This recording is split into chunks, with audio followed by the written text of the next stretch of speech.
আসসালামু আলাইকুম। তো দেখো, আমি ডাকাতের মায়ের প্রথম ক্লাসটা তোমাদের নিয়েছি। আশা করি তোমরা বুঝতে পেরেছো।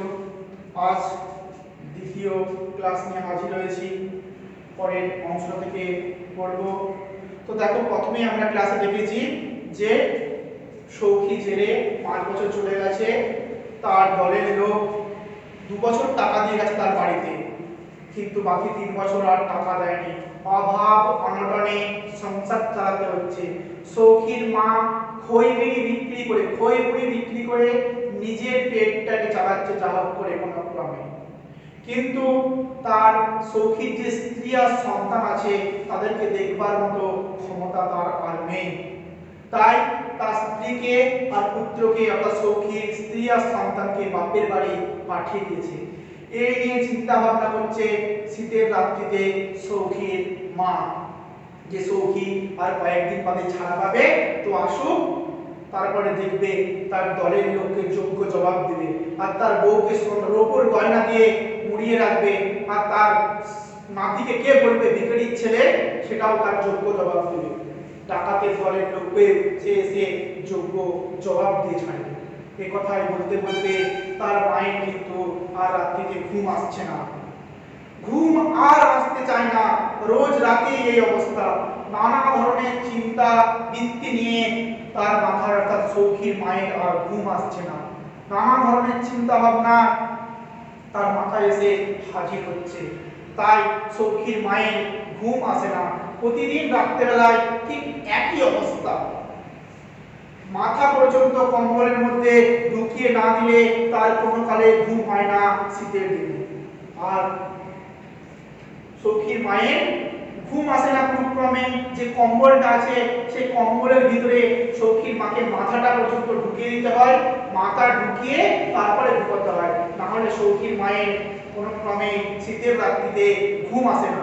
কম্বলের ভিতরে মাথা ঢুকিয়ে তারপরে সৌখীর মায়ের ঘুম আসে। একবার সৌখী কোথা থেকে রাত দুপুরে ফিরে এসে টোকার সাড়া না পেয়ে কিমারি মেরেছিল মাকে।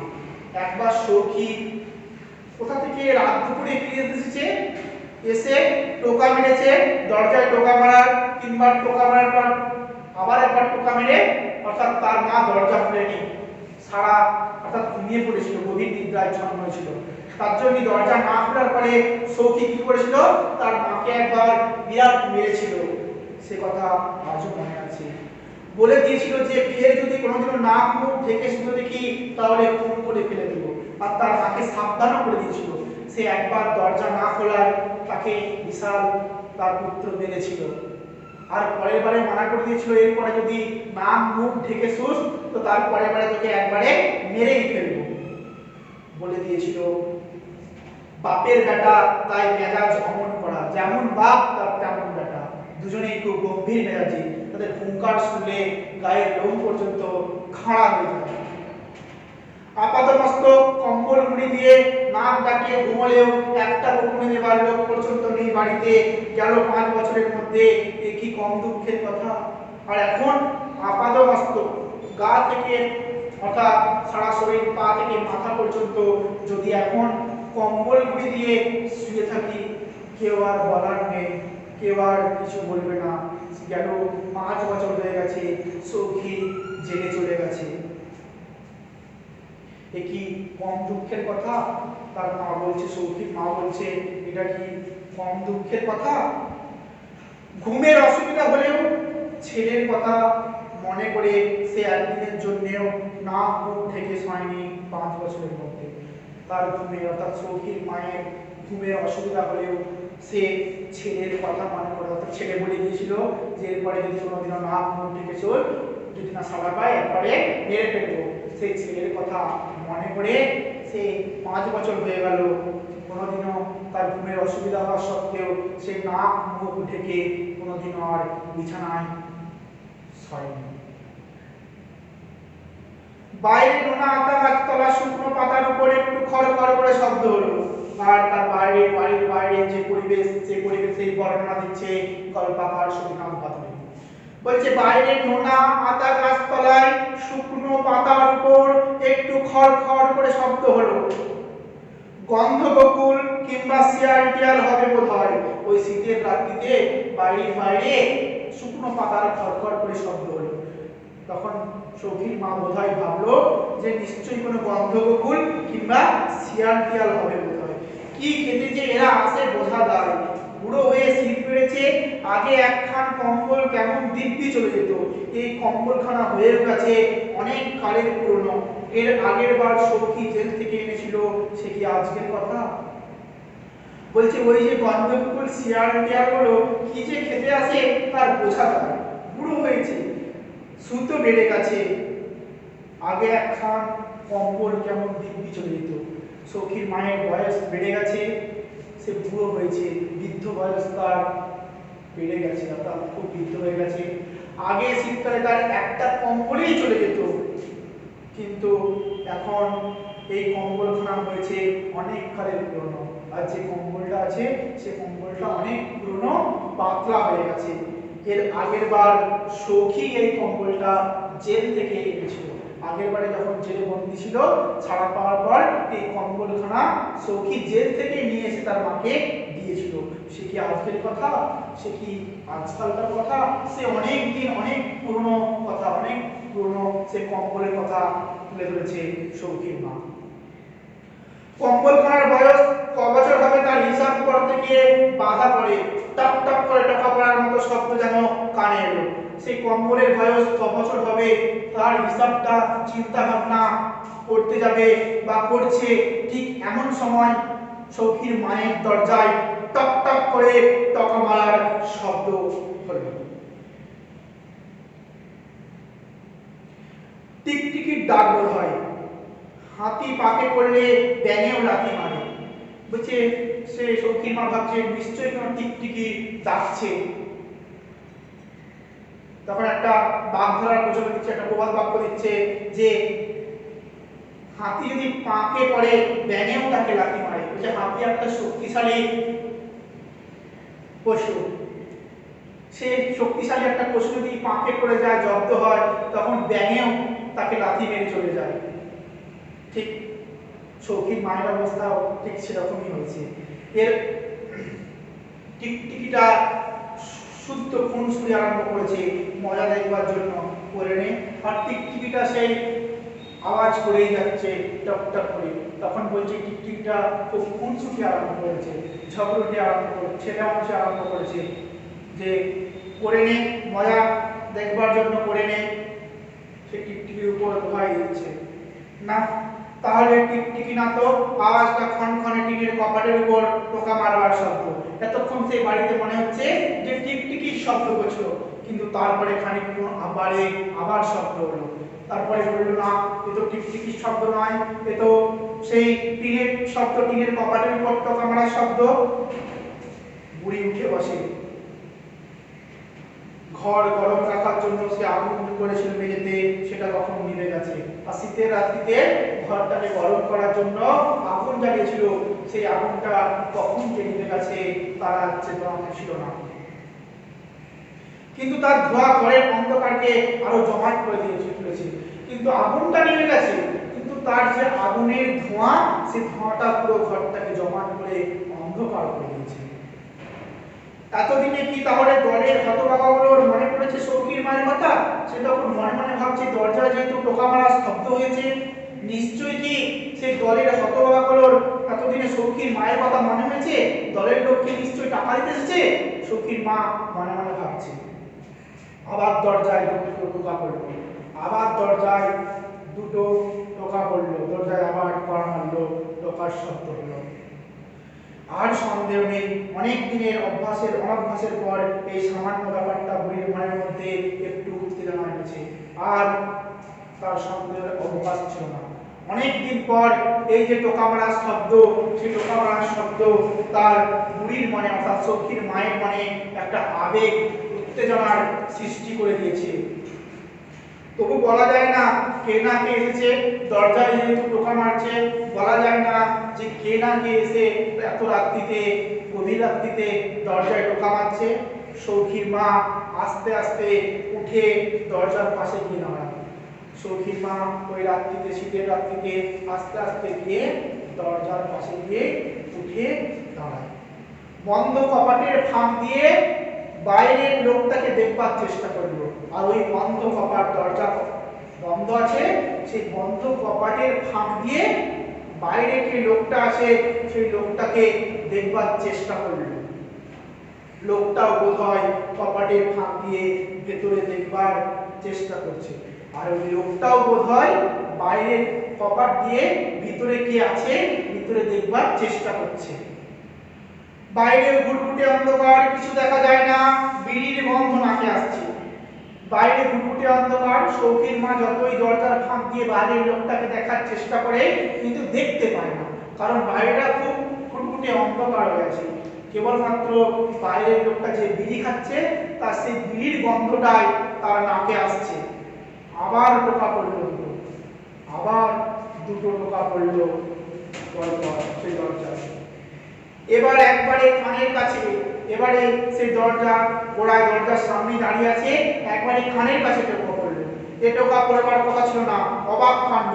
তাহলে তো লোকটা টাকা দিতে আসেনি, পুলিশের লোক তো নয়, তো টোকা মারবার নিয়ম কানুনগুলো হয়তো ভালো করে জানে, অর্থাৎ তিনবার টোকা মারার থামা করার পর আবার টোকা পড়েছে।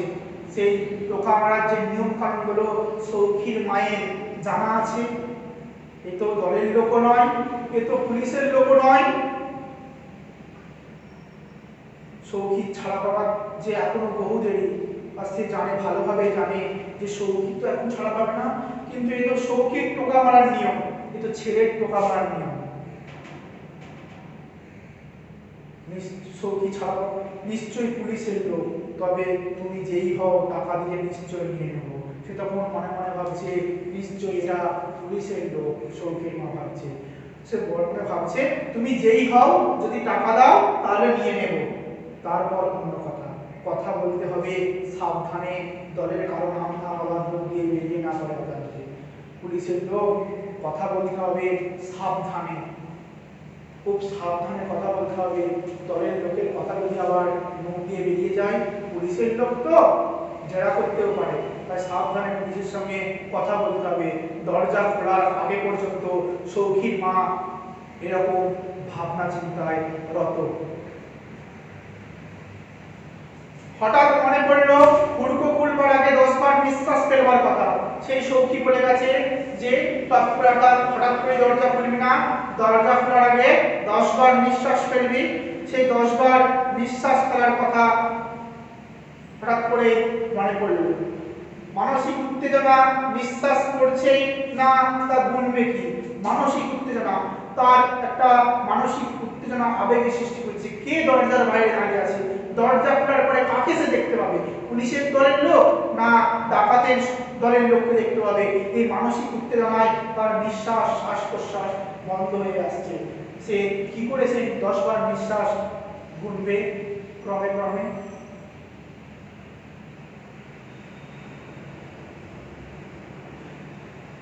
বুকের মধ্যে ধড়াস ধড়াস করছে, সৌখীর মায়ের বুকটা ধড়াস ধড়াস করছে। বুড়ি তাড়াতাড়ি 10 বার নিঃশ্বাস ফেলে নিয়ম রক্ষা করে নিল। বুড়ি 10 বার নিঃশ্বাস ফেলে নিয়ম রক্ষা করে নিল। কে? দরজা খুলে সম্মুখে এক লম্বা চওড়া লোককে দেখে ডাকাতের মায়ের গা ছমছম করে। ঘর যে একবারে ঘুটঘুটে অন্ধকার, ঢুকে কি করে? দরজা খুলেই বলল কে? দরজা খুলে সম্মুখে দেখতে পেল একটা লম্বা চওড়া লোককে দেখে ডাকাতের মায়েরও গা ছমছম করে। ডাকাতের মা তার কত ভয় নেই বললেই চলে, সেই লম্বা চওড়া দাড়ি ভর্তি লোকটাকে দেখে ডাকাতের মায়েরও গা ছমছম করে দিল, গায়ে কাঁটা দিয়ে দিল। ঘর যে একবারে ঘুটঘুটে অন্ধকার, ঢুকি কি করে?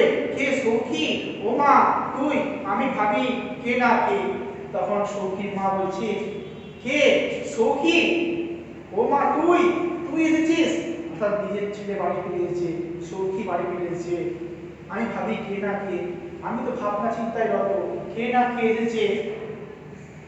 বুড়ি ছেলেকে জড়িয়ে ধরেছে। বুড়ি অনেকদিন বাদ তার ছেলেকে আনন্দে আত্মহারা বড় হয়ে ছেলেকে জড়িয়ে ধরেছে। মা ছেলের যে সম্পর্ক, সেই সম্পর্ক রাখতে ছেলে এসছে বাড়িতে অনেকদিন পর, জেলখানা থেকে বেরিয়েছে, আর সেই ছেলেকে দেখে আনন্দে আত্মহারা হয়ে মা তার ছেলেকে সন্তানকে জড়িয়ে ধরেছে। এ ছেলে বুড়ো হয়েও সে একই রকম থেকে গেল। জেল থেকে ছাড়া পেয়ে ফিরছে, বুক ফুলিয়ে পাড়া লাগিয়ে ঢুকতে পারতো বাড়িতে অনায়াসে, কিন্তু দরজায় টোকা মেরে মার সঙ্গে খুনসুরি হচ্ছিল এতক্ষণ। এ আনন্দ তার রাখবার জায়গা নেই। এ ছেলে বুড়ো হয়েও সে একই রকম থেকে গেল। ওই ছেলেটার কোনো বুদ্ধি টুদ্ধি হলো না। দিনকে দিন এত বয়স হলো, জেল থেকে ফিরে এসেছি, তো পাড়ার লোককে জাগিয়ে বুক ফুলিয়ে ঢুকবি তো বাড়িতে। তুই এত রাত্রে দরজায় টোকা মেরে ঢুকবার কি কারণ আছে বলতো? ছেলেকে বলছে। এই আনন্দে, ছেলের বাড়ি ফেরার আনন্দে সৌখীর মায়ের আনন্দ রাখবার আর জায়গা নেই।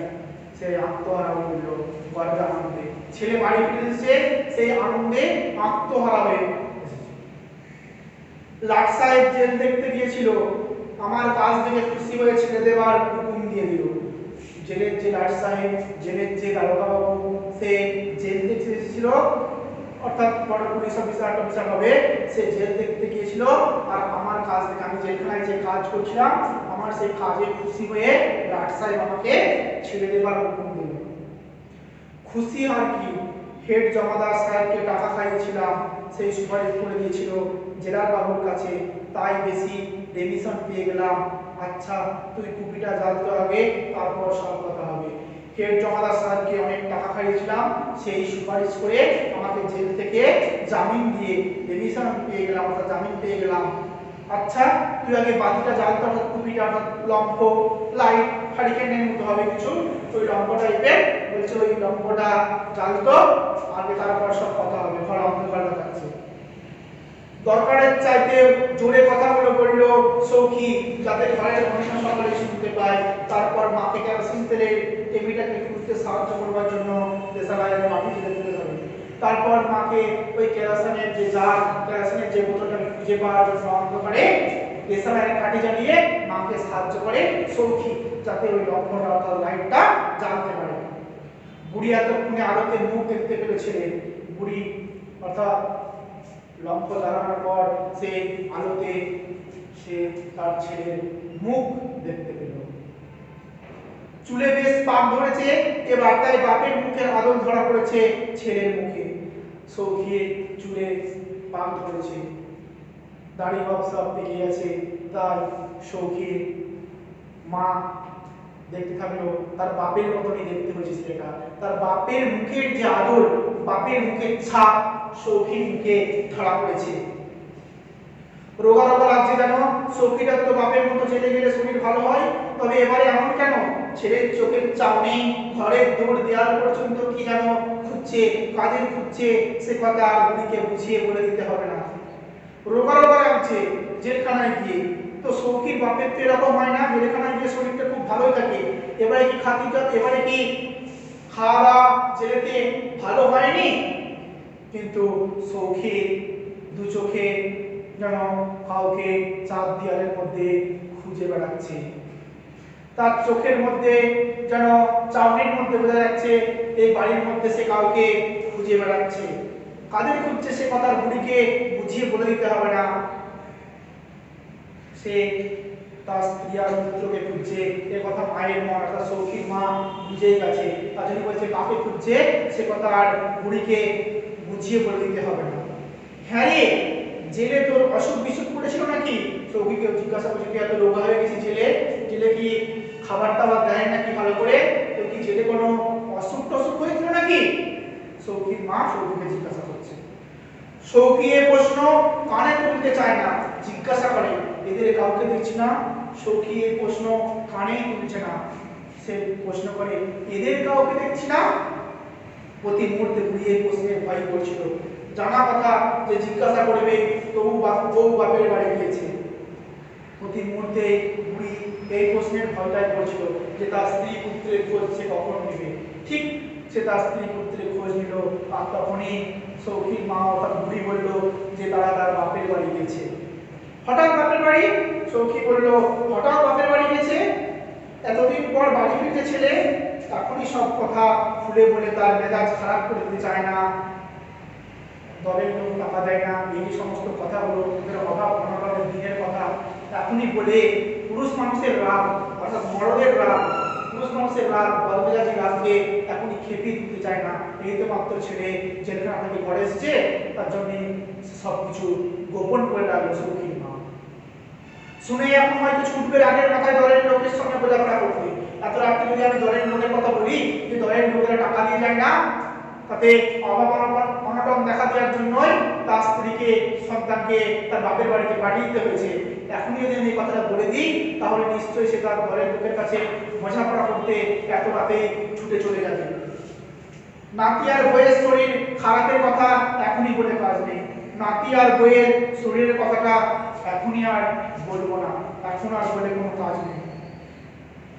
ছেলে ছেলে করে মরে সৌখী, তার সন্তান অর্থাৎ ছেলের কথা বারবার বলে সৌখী। আগের বউটা ছেলে পেলে হয়নি, আগে যে স্ত্রী ছিল অর্থাৎ যে সৌখীর আগের যে বউটা ছিল তার কোনো ছেলে পেলে ছিল না। এ বইয়েরও একটিও তো টিনটিন করছে, এ বইয়ের একটি মাত্র ছেলে, তাও আবার রোগে জ্বালায় ভর্তি, রোগা টিনটিন করছে। তার শরীর খারাপের কথা শুনলে হয়তো সৌখী এখানে আর একদিন থাকবে না। তার শরীর খারাপ যদি বলি তাহলে সৌখী আর এক মুহূর্ত এখানে থাকবে না। সে তার বাপের বাড়িতে তার শ্বশুর বাড়িতে, তার বইয়ের বাপের বাড়িতে এখনই ছুটবে।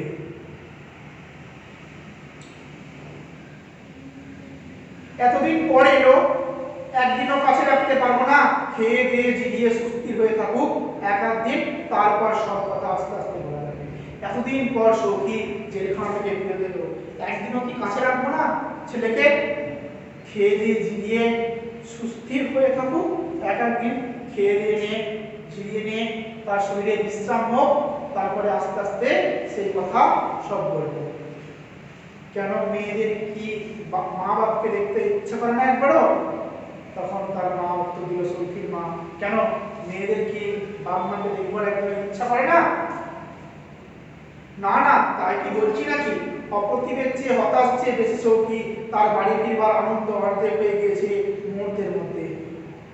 সে এটা আশা করেনি যে বাড়ি ফিরে তার স্ত্রী পুত্রকে সে দেখতে পাবে, এটাই আশা করে সে বাড়ি ফিরেছিল আনন্দে।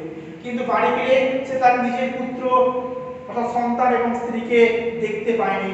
তার যে বাড়ি ফেরার যে আনন্দ, বাড়ি ফিরে গিয়ে সে তার স্ত্রী পুত্রকে দেখবে, সেই বাড়ি ফেরার আনন্দটা অর্ধেক হয়ে গেছে, সে পুরোপুরি সার্থক হয়ে ওঠেনি। সেটা কেমন দেখতে হয়েছে তাই নিয়ে কত জল্পনার ছবি এঁকেছে জেলে বসে বসে। তার ছেলেটা প্রায় 4-5 বছর হয়ে গেছে, সেটা কেমন দেখতে হয়েছে, কত বড় হয়েছে, সেই জেলখানায় বসে বসে কল্পনার ছবি এঁকেছিল সেই সৌখী। সেই কথাটাই সে ভাবছে।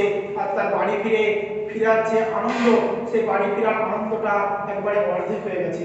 এসে দেখছে যে তার ছেলে অর্থাৎ তার সন্তান এবং তার স্ত্রী বাড়িতে নেই। ছেলে কেমন করে গল্প করে মায়ের সঙ্গে তাই শুনবার জন্য টোকা মারবার আগে দরজায় কান ঠেকিয়ে কতক্ষণ দাঁড়িয়েছিল। ছেলে কেমন করে গল্প করে মায়ের সঙ্গে, অর্থাৎ তার যে পুত্র আছে ঘরে, সেই সন্তান তার মায়ের সঙ্গে কেমন করে গল্প করছে, কানে কান দিয়ে মুখে মুখ দিয়ে সেই গল্প শোনার জন্য সৌখী বাইরের দরজায় কান দিয়ে শোনবার জন্য দাঁড়িয়েছিল অনেকক্ষণ ধরে। ভেবেছিল রাত 9টার মধ্যে দুরন্ত ছেলেটা নিশ্চয়ই ঘুমোবে না। ভেবেছিল তার যে একমাত্র সন্তান, সে দুরন্ত ছেলেটা রাত 9টার মধ্যে এত তাড়াতাড়ি ঘুমোবে না। কিন্তু বাড়িতে ফিরে এসে দেখে তার সন্তান এবং তার স্ত্রী তার বাড়িতেই নেই।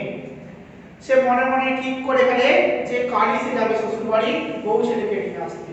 সৌখী সে মনে মনে রাত্রিবেলাতে মনে মনে ভেবে নেয় যে কালই সে তার বাপের বাড়িতে চলে যাবে। বাপের বাড়িতে গিয়ে অর্থাৎ তার শ্বশুর বাড়ি অর্থাৎ বইয়ের বাপের বাড়ি অর্থাৎ সৌখী শ্বশুর বাড়িতে যাবে। শ্বশুর বাড়িতে গিয়ে তার ছেলেকে আর বউকে নিয়ে আসবে। এ কথা এখনই মাকে বলে ফেলা ভালো দেখায় না, নইলে মা আবার ভাববে যে নতুন বউ এসে ছেলেকে পর করে দিচ্ছে। এই কথাটা এখনই মাকে বলবো না। মাকে আবার যদি বলি মা ভাববে যে এখনই বউ এসে তাকে একবারে পর করে নিয়েছে, বইয়ের আসলে বেঁধে ফেলেছে। তাই সে মাকে পরেই বলবে। কালকে সে মনে মনে ভাবলো যে কালকে সকালে উঠে রাত পেরিয়ে গেলে তার স্ত্রীকে আর সন্তানকে সে শ্বশুর বাড়ি থেকে নিজের বাড়িতে নিয়ে আসবে। মা কত কি বলে চলেছে, এতক্ষণে শেষের কথাটা কানে গেল। নে হাত মুখ ধুয়ে নে। না না, আমি খেয়ে এসেছি, এই রাত করে আর তোকে রাঁধতে বসতে হবে না। তখন মা বলছে সৌখীকে, নে হাত মুখ ধুয়ে নে, খেয়ে নে। তখন সৌখী বলছে, না না, আমি খেয়ে এসেছি, এত রাত করে তোকে আর রাঁধতে বসতে হবে না, এত কষ্ট করে রাঁধতে হবে না। না, রাঁধছে কে? খইমুড়ি আছে, খেয়ে নে। রাঁধবো না, নে খইমুড়ি আছে, তুই খেয়ে নে, খেয়ে নে। তুই যে কত খেয়ে এসেছিস সে আর আমি জানি না। মায়ের মন, যতই খেয়ে আসুক, সে বললো রাত উপোস করে থাকতে নেই, তুই যে কত খেয়েছিস তা আমার বোঝা আছে, তুই অল্প করে খইমুড়ি খেয়ে নে, আমি আর রাঁধবো না, খইমুড়ি আছে সেটা তুই খেয়ে নে। ব্যবসার পুঁজি খইমুড়িগুলো শেষ করে শোয়ার সময় তার হঠাৎ নজর গেল মার গায়ের ছেঁড়া কম্বলখানা দিয়ে। তার মা, তার সৌখীর মা খইমুড়ি ব্যবসা করতো, সেই ব্যবসার যে খইমুড়ি সেই সম্বলটুকু খেয়ে নিয়ে রাতে বিছানায় শোবার সময় তার মায়ের যে ছেঁড়া কম্বলটা, সেই অনেক পুরনো কম্বলটার দিকে সৌখীর চোখ গেল। ওখানে আমাকে আপত্তি ঠেলে সৌখী নিজের গায়ের নতুন কম্বলখানা মায়ের গায়ে জড়িয়ে দিল। তার মাকে সেই ছেঁড়া কম্বলখানাতে শুতে দেখে সে তার মায়ের কাছ থেকে সেই ছেঁড়া কম্বলটা নিয়ে নিল। নিয়ে সৌখী তার নিজের ভালো কম্বলটা তার মায়ের গায়ে দেওয়ার জন্য বলল, আপত্তি ঠেলে, যে ওই কম্বলটা আমাকে দিয়ে দে, আর এই কম্বলখানা তার মায়ের গায়ে ভালো একটা কম্বল জড়িয়ে দিল। নতুন কম্বল মুড়ি দিয়ে শুয়ে বুড়ি ঘুম আসতে চায় না। নতুন কম্বল পেয়েও বুড়ির ঘুম আসছে না কোনো মতে এই শীতের রাত্রিতে। পা কিছুতেই গরম হয় না, রাজ্যের দুশ্চিন্তায় মাথা গরম হয়ে উঠেছে। তার মায়ের চিন্তা ভাবনায় ঘরে উপস্থিত হয়েছে। তার মা কেন অভাব অনটনের মধ্যে দিন যাচ্ছে, ছেলে বাড়িতে এসেছে, ছেলেকে কি করে খাওয়াবে, তার সংসারে টাকা পয়সা নেই। সৌখীর নাক ডাকানির একঘেয়ে শব্দ কানে আসছে, আর সৌখী ঘুমিয়ে পড়েছে। তার ছেলের যে নাক ডাকছে সেই নাক ডাকানির শব্দটা সৌখীর মায়ের কানে আসছে। আর নানা রাজ্যের দুশ্চিন্তায় সৌখীর মায়ের একদম ঘুম আসছে না। এতদিন পর ছেলে বাড়ি এলো, কোথায় নিশ্চিন্ত হবে তা নয়, সৌখীকে কি খেতে দেবে কাল সকালে সে হয়েছে মুড়ির মস্ত ভাবনা। এতদিন পর ছেলে বাড়ি এসেছে, সেখানে বুড়ি নিশ্চিন্ত হবে, কিন্তু সেই ভাবনা শেষ থাকছে না। কালকে সকালে সৌখীকে কি খেতে দিবে সেই নিয়ে বুড়ির এক বড় মস্ত ভাবনা হাজির হলো তার মাথায়। তার জন্য তার একদম ঘুম আসতে চাইল না। আজকের রাতটা না হয় বিক্রির খইমুড়ি দিয়ে কোনো রকমে চলে গেল, আজকের রাতটা না হয় সৌখী এই খইমুড়ি খেয়েই রয়ে গেল, কিন্তু কাল সকালে সৌখীকে অর্থাৎ তার নিজের ছেলেকে কি খেতে দেবে? যদি বলতো দুটো ভাত খেতে ইচ্ছে করছে, তাহলে আর উপায় ছিল না। যদি বলে যে তার দুটো ভাত খেতে ইচ্ছে করছে, সৌখী যদি বলে, তাহলে সে ভাত কোথা থেকে পাবে, সে কি করে রান্না করে দেবে, সে কথায় ভাবনা চিন্তা করছে। আলু চচ্চড়ি খেতে কি ভালোবাসে এই সৌখীটা, অর্থাৎ সৌখীর মা ভাবছে তার সৌখী অর্থাৎ ছেলেটা আলু চচ্চড়ি খেতে খুব ভালোবাসে। কতকাল হয়তো জেলে খেতে পায়নি, কতকাল জেলে ছিল, সে জেলে সে আলু চচ্চড়ি খেতে পায়নি, সে কথা ভাবছে যে ছেলে খুব আলু চচ্চড়ি খেতে ভালোবাসে। আলু চাল সরষের তেল সবই কিনতে হবে, কত পয়সা পাবো কোথায়? আলু চাল সরষের তেল সবই তো কিনতে হবে, ঘরে 1 টাকাও নেই, কোথায় পাবো এত পয়সা? সৌখীর মা ভাবছে, ভাবনায় কত। ভোরে উঠেই কি ছেলেকে বলা যায় যে আগে পয়সা জোগাড় করে আন তবে রেঁধে দেবো? আর এই ছেলে এইমাত্র জেল থেকে ফিরে দিল, তাকে কি বলা যায় ছেলেকে যে আগে পয়সা আন তারপরে ভাত রেঁধে দেবো খাবি? এ কথা কি ছেলেকে কোনো ক্রমে বলা যায়? কাছারি ঘড়িতে 2টো বাজলো, ভেবে কুল কিনারা পাওয়া যায় না। এইভাবে রাত আরো গভীর হলো, রাত গভীর হয়, সেই দেয়ালের ঘড়িতে রাত 2টো বেজে গেল, কিন্তু ভেবে কুল কিনারা পাচ্ছে না সৌখীর মা।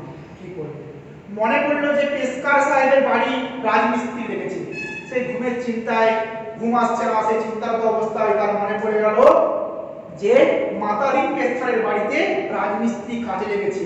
আজ যখন সেই খইমুড়ি বেচতে গিয়েছিল, তখন দেখেছে যে পড়ে যাওয়া উত্তরের পাঁচিলটা গাঁথা হয়েছে, যে তার যে পাঁচিলটা পড়ে গিয়েছিল সেখানে রাজমিস্ত্রি কাজে লেগেছে, সেই পাঁচিলটা গাঁথছে, সেই পড়ে যাওয়া পাঁচিলটা গাঁথা হচ্ছে। বুড়ি বিছানা থেকে উঠে পা টিপে টিপে বেরোলো ঘর থেকে। সেই গত রাত্রিতে বুড়ি বিছানা থেকে উঠে পড়লো, উঠে আস্তে আস্তে পা টিপে টিপে তার ঘর থেকে বাড়ির বাইরে বেরোলো। বেশি দূরে নয়, মাতাদিন পেশকারের বাড়িটা ছিল সৌখীর মায়ের পাশের বাড়িতে। মাতাদিন পেশকারের বাড়ি বেশি দূরে নয়, পাঁচিল সেদিন 2 হাত আয় উঁচু পর্যন্ত গাঁথা হয়েছে। মাটি আর ভাঙা ইটের পাহাড় নিচে পড়ে থাকায় সেই পাঁচিল ভাঙতে বুড়ির বিশেষ অসুবিধা হলো না। বাড়ি নিশুতি রাত্রি, গভীর রাত্রি, আর সেই পাঁচিল কিছুটা উঠেছে। সেই পাঁচিল ভাঙতে সৌখীর মায়ের কোনো ক্রমে দ্বিধাবোধ হলো না, অসুবিধা হলো না। সে ছেলের খাবারের জন্য চুরির নেশা নাই, অর্থাৎ চুরি করতে বেরিয়ে গেল। কার বাড়িতে? সেই মাতাদিন পেশকারের বাড়িতে। অন্ধকারে কি কোথায় আছে ঠাওর করা শক্ত। বারান্দার দরজায় গুছিয়ে রাখা হয়েছে পেশকার সাহেবের খড়ম জোড়া আর জল ভরা ঘটি। ভরে উঠে দরকার লাগলো বলে। আর বারান্দার অন্ধকারে কি কোথায় আছে ঠিক দেখতে পাচ্ছে না সৌখীর মা। চুরি করার জন্য বেরিয়েছে, কিন্তু সৌখীর মা অন্ধকারে ঠিক বয়স হয়ে গেছে তো, খাওয়ার করতে পারছে না কোথায় কি আছে। বারান্দার দোরগোড়ায় গুছিয়ে রাখা আছে পেশকার সাহেবের খড়ম জোড়া, অর্থাৎ জুতো জোড়া বারান্দার দরজার কাছে জড়া করা আছে, আর জল ভরা ঘটি। আর সেই জল ভরা ঘটি ভরে উঠেই দরকার লাগবে বলে সেই খড়ম জোড়া অর্থাৎ মাতাদিন পেশকারের যে জুতোর জোড়া আর সেই লোটা ভরা অর্থাৎ জলের ঘটিটা দরজার সামনে গোছ করা আছে। ভয়ে বুড়ি উঠোনের আর কোথায় কি আছে হাতে হাতে খুঁজবার চেষ্টা করলো না। ঘড়িটা তুলে নিয়ে পাঁচিল টপকে বাইরে বেরিয়ে এলো নিঃশব্দে। জলটুকু পর্যন্ত ফেলেনি। এখন রাত দুপুরে লোটা হাতে যেতে দেখলে কেউ সন্দেহ করবে না। ভয়ে বুড়ি উঠোনের আর কোথায় কি আছে হাতে হাতে খুঁজবার চেষ্টা করেনি। সে কি করলো, ওই ঘড়িটাকে, সৌখীর মা ওই ঘড়িটাকে তুলে নিয়ে পাঁচিল টপকে বাইরে বেরিয়ে এলো। এমনকি যে জলটা ভরে আছে, যে পানিটা ভরা আছে, সে জলটুকু পর্যন্ত ফেলেনি। লোকে যদি সন্দেহ করে এত রাত্রিতে জলের ঘটি নিয়ে কোথায় যাচ্ছে, তাই সে জলটুকু ফেলেনি। এই রাত দুপুরে লোটা হাতে যদি দেখে তাহলে কেউ সন্দেহ করবে না। এদেশে লোটা বিনা সংসার অচল। দিনে বারবার লোটা না মাজলে মাতাদিন পেশকারের হাত নিষ্পিস করে। সেই জন্য হুলুস তুলুস করে গেল তার বাড়িতে সকালবেলায়। গানটা গান দাও। সেই জন্য হুলুস তুলুস করে গেল তার বাড়িতে সকালবেলায়। কি জন্য হুলুস তুলুস করে গেল? ওই যে লোটা নামলে তার সংসার অচল, অর্থাৎ ওই লোটা নিয়ে তাকে ভোরবেলাতে বাথরুমে যেতে হয়, লোটা নিয়ে বাথরুম সারতে হয়। তার জন্য ওই লোটা অর্থাৎ ঘটি আর খড়ম জোড়া অর্থাৎ ওই জুতো ভরে তার দরজার সামনে গুছিয়ে রাখা আছে। কিন্তু ওই লোটাটা, ওই ঘটিটা সৌখীর মা চুরি করে নিয়ে চলে আসছে পাঁচিলে। আর দেখে ভোরবেলায় উঠে দেখে মাতাদিন পেশকার সেই ঘটিটা তার চুরি হয়ে গেছে, নেই। আর ওই ঘটিটা দিনে দুবার না মাজলে মাতাদিন পেশকার সাহেবের হাত পা নিষ্পিস করে। তার জন্য ওই মাতাদিন পেশকারের বাড়িতে সকালবেলাতেই হুলুস তুলুস করে যায় যে ঘড়িটা চুরিয়ে গেছে, ঘটি পাওয়া যাচ্ছে না। এতটুকুই থাক। আসসালামু আলাইকুম। পরের ক্লাস বাকি অংশটা করিয়ে দেবো।